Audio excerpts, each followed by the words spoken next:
Bismillahirrahmanirrahim.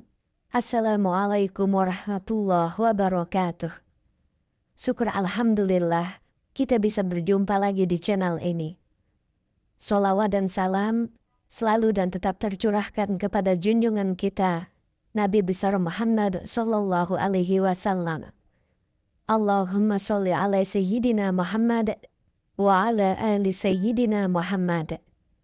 Harapan dan doa saya semoga saudaraku semuanya selalu diberikan kesehatan, dilapangkan rezekinya, diampuni dosa-dosanya, dan dipanjangkan umurnya. Amin ya rabbal alamin. Sahabat beriman yang dirahmati Allah, pada zaman yang sudah serba canggih ini, budaya barat atau asing sudah biasa dilakukan oleh sebagian besar orang. Salah satunya yaitu pergaulan bebas terutama di kalangan remaja. Hubungan antara laki-laki dan perempuan sudah menjadi sangat wajar dan tidak dilarang. Padahal dalam agama Islam, hubungan pacaran antara laki-laki dan perempuan sangat dilarang karena bisa menjerumuskan pada perbuatan zina. Faktanya, saat ini sudah banyak gadis yang hamil di luar nikah lantaran terjadi karena kecelakaan. Zina merupakan perbuatan keji yang dilakukan oleh pria dan wanita, dan terjadi persetubuhan di antara keduanya. Perbuatan zina adalah salah satu perbuatan yang dikutuk Allah Subhanahu wa Ta'ala, dan sebagai umat Islam, kita dilarang atau haram hukumnya untuk mendekati zina. Zina itu sendiri dapat digolongkan menjadi dua golongan, yaitu zina muhsan atau zina yang dilakukan oleh mereka yang sudah menikah, dan zina ghairu muhsan, yaitu zina yang dilakukan oleh mereka yang belum pernah menikah.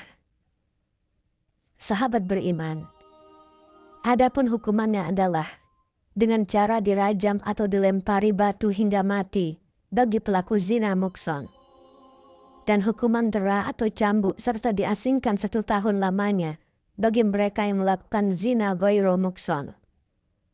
Allah Subhanahu wa Ta'ala berfirman, perempuan yang berzina dan laki-laki yang berzina, maka deralah tiap-tiap seorang dari keduanya 100 kali dera. Dan janganlah belas kasihan kepada keduanya, mencegah kamu untuk menjalankan agama Allah. Jika kamu beriman kepada Allah dan hari akhirat, dan hendaklah pelaksanaan hukuman mereka disaksikan oleh sekumpulan orang-orang yang beriman. Quran Surah An-Nur ayat 2. Dan terhadap para wanita yang mengerjakan perbuatan keji, hendaklah ada 4 orang saksi di antara kamu yang menyaksikannya. Kemudian apabila mereka telah memberi persaksian, maka kurunglah mereka wanita-wanita itu dalam rumah, sampai mereka menemui ajalnya, atau sampai Allah memberi jalan lain kepadanya. Quran Surah An-Nisa ayat 15. Lantas bagaimana cara seseorang jika ingin bertaubat dari perbuatan zina? Berikut ini adalah amalan penghapus dosa zina. Yang pertama adalah menyesali perbuatannya.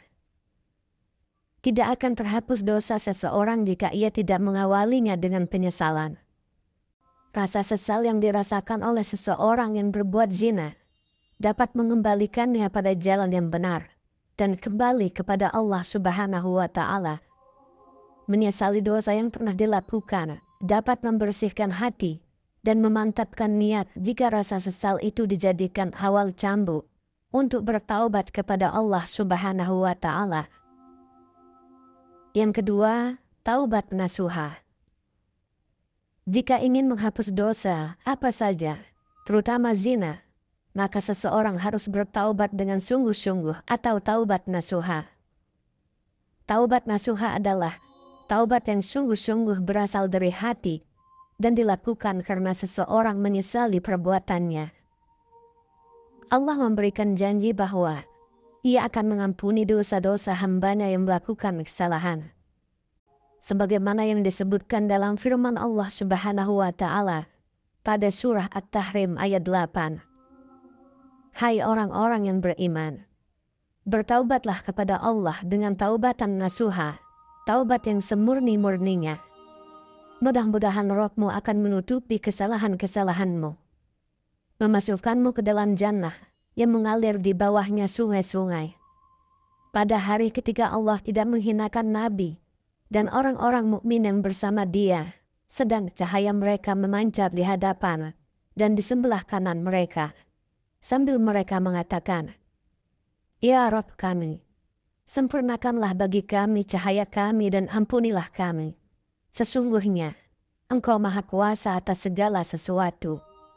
Quran Surah At-Tahrim ayat 8. Lalu yang ketiga, sholat taubat.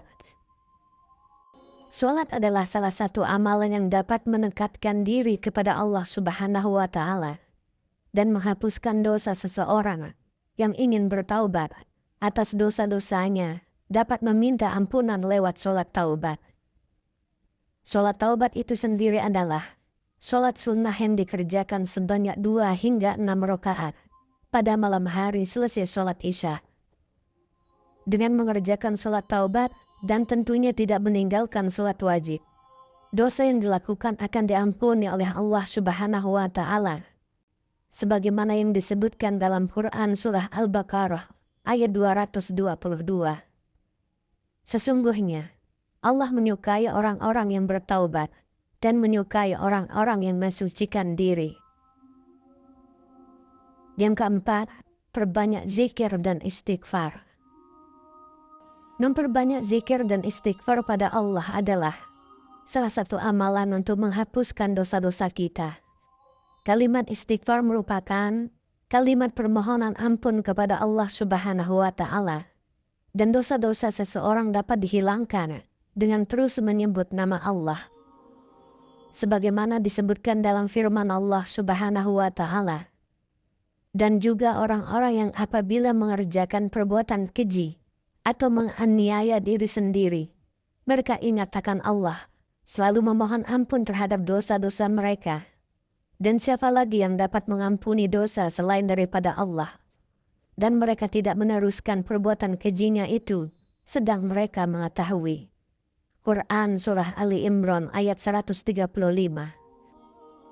Yang kelima, melakukan kebaikan pada sesama.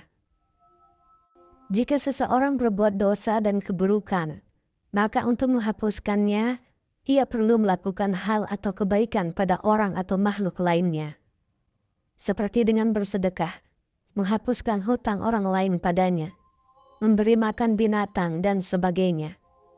Seperti yang dikisahkan seorang wanita pelacur yang masuk surga karena memberi minum anjing yang kehausan. Lalu yang keenam, berpuasa. Berpuasa adalah salah satu cara melatih hawa nafsu dan kesabaran kita.